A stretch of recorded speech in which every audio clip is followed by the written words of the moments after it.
Me know when they're coming in. If it looks like some of our guys might be coming down the pit road, let me know when they start. You'll want to stay with the fast cars if you possibly can. Bob Spaeth has made his pit stop. You ride with Tim Steele.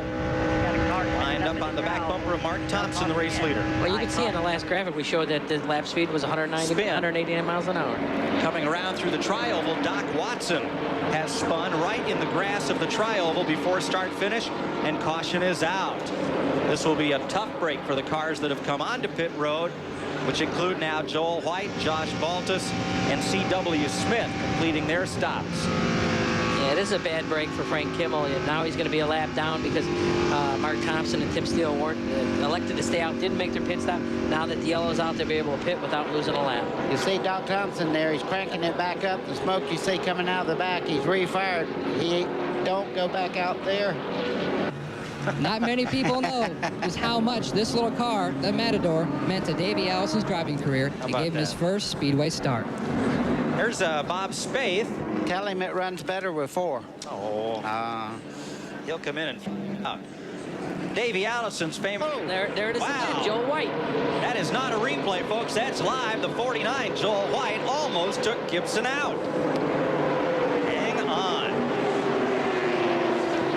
Trouble turn 4. A lot of smoke up there. And caution is out. There's why. 52, Bill Baird. 4th place starter. Not going to be a finisher. You see him recranking it there, the smoke coming out of the exhaust pipes. He's spinning the wheels in that grass down there trying to get going again. We thought was going to be the caution. Look up the top of your screen. Wow. That's the same 2 cars, I think, that had the problem later on. Yeah, the car on the outside, the white car on the outside, that's Mark Gibson. Number 59, he's the 3rd car over towards the right.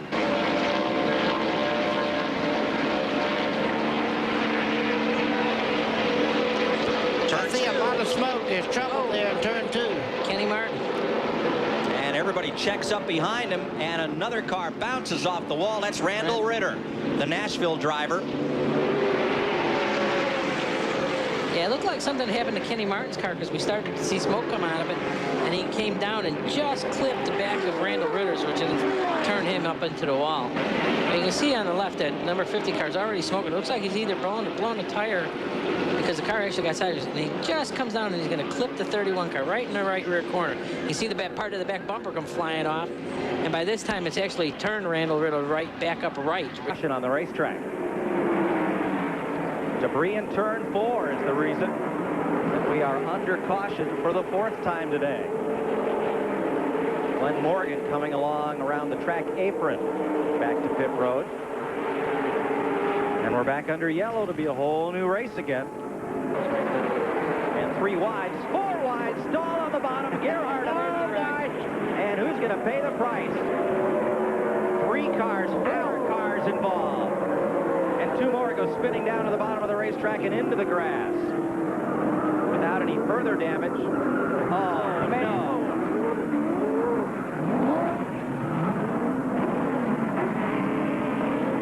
A race action that took a fraction of a second to start. A long, long time to end. This car came flying into the tail end of that incident, still at full throttle. And is that Baird? Excuse me, that's Drew White, 98.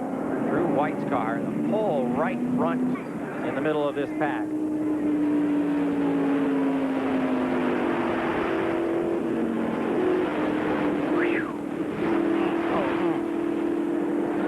Boy, oh boy. You talk about dodging the bullet. He dodged 3 bullets. of them. You got it. You can see there's 3. The 4th car down on the inside is Mark Stahl. Okay, there's contact right there. Kitchens gets turned. The 32 car there, that is Mark Stahl gets collected, and from back in the pack there, everybody's just making contact, as you see there. Hard 17, contact. the black car, Mike Conchetti. Yeah. And here comes Drew White, a long time after. You're down in that number 1 pit, and they got some help, but their teammate went right on by. You know that old saying, the only friend you have. Turned him. Actually, both cars. Hutter turned the 14. They both got together and go slamming to the inside wall.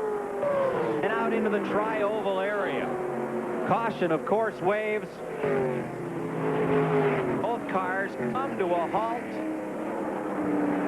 Matt Yoakum, what happened? Well, Mike, I talked to James Finch. He said, don't worry about us trying to get the 14-1 cars together. They're both rookie drivers. We want them just to get some on-track experience. Unfortunately, they both got together. Evidently, Craig was going to try to help out Matt Hutter get up to the front and race the Fords. But as you can see, the day obviously ending on a less than stellar note. Butts thinks he's clear there. As they start off, he's holding his line pretty good. Now, right there, they make contact. And I can't blame either driver there. I think they, when they touched, it was at a place on the racetrack where everybody gets in trouble if you make contact. And this impact speed is likely 150 miles an hour still. And hitting that inside retaining wall, that's the one that hurt. I'm glad to see Matt Hutter was able, he was moving around in the car because he hit that side with the side of the wall, with the whole side of the driver's side of the car. It never changes, but right here, this is I said before, this is the most important restart. As you see Tim Steele really getting on the accelerator. Devane in 33 there on the inside. Mark Thompson going with him there. You can see they're very close going into turn 1. You heard the spotter for Tim Steele call clear down, and he dropped right to the bottom of the racetrack to take the draft away from Mark Thompson on the high side, and did it. That was strictly just an air move so that Mark Thompson couldn't catch the air off of Tim Steele. There's Gerhardt in yellow, the third-place car. Now it's a single-file draft once again. Mark Stahl in fourth, Mark Gibson in fifth, Harris Devane in sixth. That looks like a big lead, but watch it go away as Thompson there in the black car, the second car there, moving in on Tim Steele. He's broken away from Devane enough to really utilize the draft of the lead car of Steele now. And as Tim ran down the back straightaway the last time, you saw him actually try to snake down to the bottom. Light stuck on. Don't pay any attention to it. Race. If he starts to do it again, you'll see Mark starting to close up on him already. Look at the battle back behind them. There's Mark Gibson in the middle of that. I don't know what car that is that Mark Gibson's driving, but it's got to be built like a tank. He's been in 2 or 3 incidents today, and the car is still, it must have some Timex in it. It's had a bunch of lickings and keeps on ticking. Mark Thompson to the outside, having a look at fresh air on the outside of Tim Steele. He was able to definitely run him down in 1 lap, so I don't know where we're going to see here. Tim's not able to run away and hide like he thought he would be able to. Okay, what you're looking at right now, Mark Thompson has a great race car, but he only likes to run low.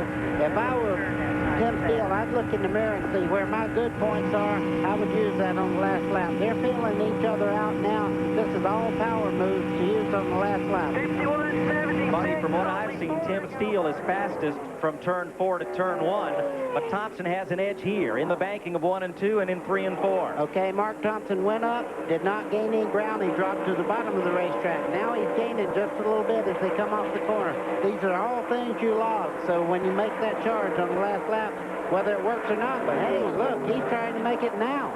He was strong through the banking. Steele has the straightaway speed. They go back up in the banking of turns 3 and 4. This should be Thompson's advantage. When they get back to the straightaway, call it advantage Steele.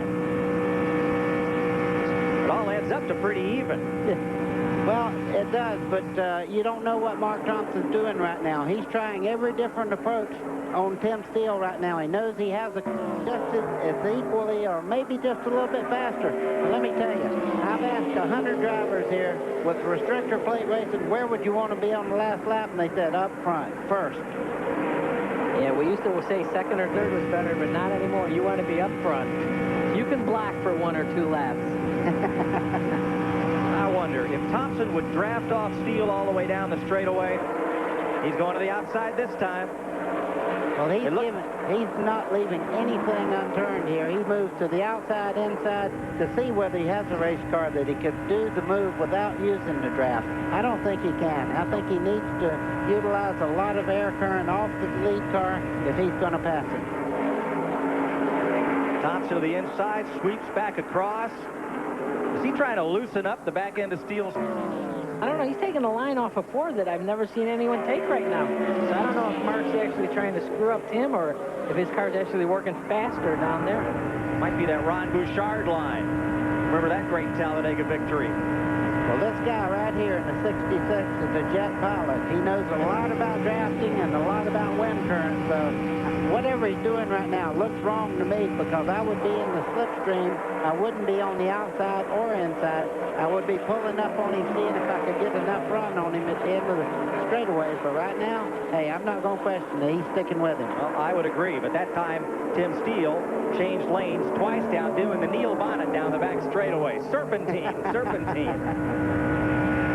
There he goes again. They're up down to the inside, sweeps back way up in the tri-oval. That may provide a little opening for Thompson to get real close here. buddy.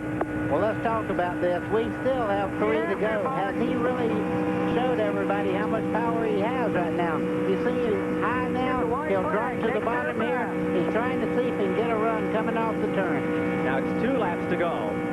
As they came across the stripe, there's Thompson trying his own way down the back straightaway. And here Sweeps up high. same move that they've tried the last 2 laps. Well, we won't have to ask this question very long. With just 2 laps to go, we're going to see who's got the muscle now. Only going to have to ask one more time. Off turn 4, through the tri-oval, and on the short chute, they'll wave 1 lap to go. Okay, now you see he is a mirror image as they go down through this dog leg here. White flag, last time around. Oh, and now Steele's running low on the racetrack, and now he slides up just a little bit. Boy, oh boy. Last time we have to worry about the back straightaway. That's a new approach to it right there. You see Steele coming to the inside. Mark Thompson goes to the outside. Close, but is he close enough? I don't think he is. And like I said, Tim Steele can make that car 40 feet wide if he has to. It's a good thing I'm not the spotter for Mark Thompson. I'd sound like an auctioneer right now, because I'd be telling them, you got to use the draft. You must use it. He's closing in down the front straightaway. Tim Steele drops it down to the white line. Mark Thompson got him in his gun sights. He is close. He's a car length away from victory. Steele will win it. Mark Thompson is second. Bobby Gerhart, Mark Gibson, Mark Stahl.